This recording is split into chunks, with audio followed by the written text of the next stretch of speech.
திருச்செந்தூர் சுப்பிரமணிய சுவாமி கோயில் குடமுழக்கு விழாவை முன்னிட்டு 3ஆம் நாள் யாகசாலை பூஜைகள் தொடங்கி வெகு விமரிசையாக நடைபெற்று வருகிறது. அந்த காட்சிகளை முதலில் பார்க்கலாம். जगद्भुवे नमः मूर्ध्नि ओम से तत्पुरुष वचद्भुवे नमः वक्त्रे ओम सं अघोर विश्वभुवे नमः हृदये ओम सिं वामदेव रुद्रभुवे नमः नाभो ओम सं सद्योजात ब्रह्मभुवे नमः दक्षिणपादे ओम सोम सेम सुम सिं सं सर्ववक्त्र भुवोद्भुवे नमः वामपादे ओम सोम ईशान जगद्भुवे नमः ईशानमूर्ध्नि ओम सेम तत्पुरुष वचद्भुवे नमः पूर्वमूर्धनि ओम सोम अघोर विश्वभुवे नमः दक्षिणमूर्ध्नि ओम सोम वामदेव रुद्रभुवे नमः उत्तरमूर्धनि ओम सोम सद्योजात ब्रह्मभुवे नमः पश्चिममूर्ध्नि ओम सोम सेम सुम सिं सं सर्ववक्त्र भुवोद्भुवे नमः नैऋतमूर्धनि ओम सेम ईशान जगद्भुवे नमः ईशानवक्त्रे ओम से तत्पुरुष वचद्भुवे नमः पूर्ववक्त्रे ओम सेम अघोर विश्वभुवे नमः दक्षिणवक्त्रे ओम से वामदेव रुद्रभुवे नमः उत्तरवक्त्रे ओम सं सद्योजात ब्रह्मभुवे नमः पश्चिमवक्त्रे ओम सोम से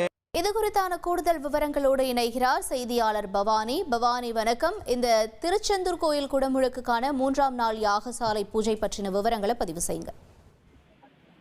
கண்டிப்பாக, அதாவது திருச்செந்தூர் சுப்பிரமணிய சுவாமி திருக்கோவில்ல குடமுழுக்கு விழாவை முன்னிட்டு 3ஆம் நாள் யாகசாலை பூஜைகள் தொடங்கி வெகு விமர்சையாக நடைபெற்று வருகிறது. குருவினின் அறுபடை வீடுகளில் 2ஆம் படை வீடான திருச்செந்தூர் சுப்பிரமணிய சுவாமி திருக்கோயிலில் வருகிற 7ஆம் தேதி காலை குடமுழுக்கு திருவிழா வெகு விமர்சையாக நடைபெற இருக்கிறது. இதற்கு 10 லட்சத்திற்கும் மேலான பக்தர்கள் வருகை தருவார்கள் என்று எதிர்பார்க்கப்படுகின்றது. இதற்காக கோவிலில் இருக்கக்கூடிய ராஜகோபுரம் பகுதியில 8000 சதுர அடியில் 76 வேள்வி குண்டங்களுடன் கூடிய பிரம்மாண்டமான யாகசாலையானது அமைக்கப்பட்டிருக்கிறது. குடமுழுக்கு விழாவை முன்னிட்டு 7 நாட்களும் 13 கால யாகசாலை பூஜைகள் நடைபெற இருக்கிறது. இன்று 3ஆம் நாள் யாகசாலை பூஜைகள் தொடங்கி தற்பொழுது வெகு விமர்சையாக நடந்து வருகிறது. அதன் நேரடி காட்சிகளை நம்மால் பார்க்க முடிகின்றது.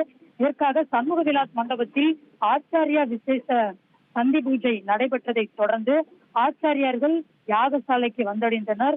காலை 10 மணி அளவில் 3ஆம் கால யாகசாலை பூஜைகளானது தொடங்கி தற்பொழுது நடைபெற்று வருகின்றது.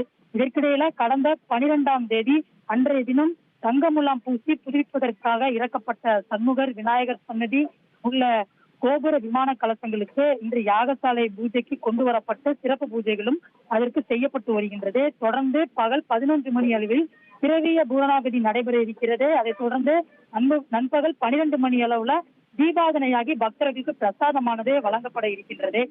தற்பொழுது இந்த யாகசாலை பூஜையில் உள்ளூர் மற்றும் தமிழகத்தில் இருக்கக்கூடிய பல்வேறு பகுதிகளில் இருக்கக்கூடிய பக்தர்கள் கலந்து கொண்டு முருகனை வழிபட்டு வருவதை நம்மால் பார்க்க முடிகின்றது.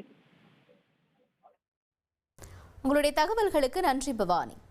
ட்ரெண்ட் ஆக்கிக்கோங்க. தந்தி டிவியின் சப்ஸ்கிரைபர்ஸ்